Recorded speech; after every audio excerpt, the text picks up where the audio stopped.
তোমার কাছে আমি যে কবিতা শুনেছি এখনো পর্যন্ত, তাই আমার কাছে কবিতার সার্থক আবৃত্তি। যদিও তুমি কোনো ভালো আবৃত্তিকার নও, মঞ্চেও তো কেউ তোমাকে দেখেনি কখনো।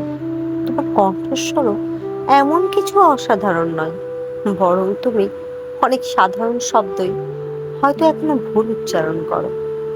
যেমন, না থাক, সেসব তালিকা এখানে নিষ্প্রয়োজন। অনেক কথাতেই আঞ্চলিকতার টান থাকাও অস্বাভাবিক নয়, কিন্তু তাতে কিছু এসে যায় না। তোমার এসব ত্রুটি সত্ত্বেও তোমার কাছেই আমি কবিতার উৎকৃষ্ট আবৃত্তি শুনেছি।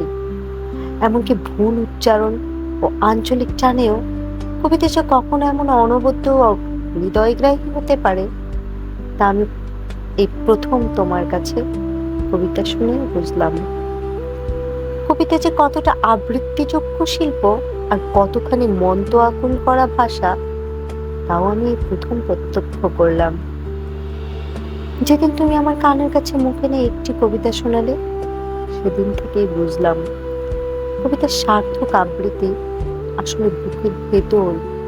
কিন্তু তুমি সে আবৃত্তি করতে পারো।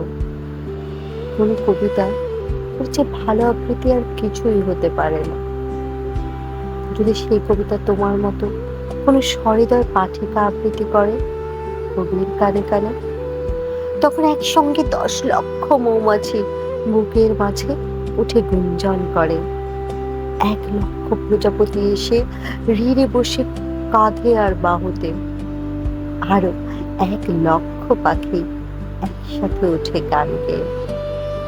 এর চেয়ে ভালো আবৃত্তি আমি আর কোথাও শুনিনি। যদিও তুমি কোনো ভালো আবৃত্তিকার নও, সেদিন ভয়ে ভয়ে আর সংকোচ ধীরে ধীরে আবৃত্তি করছিলে আমার একটি ছোট্ট কবিতা।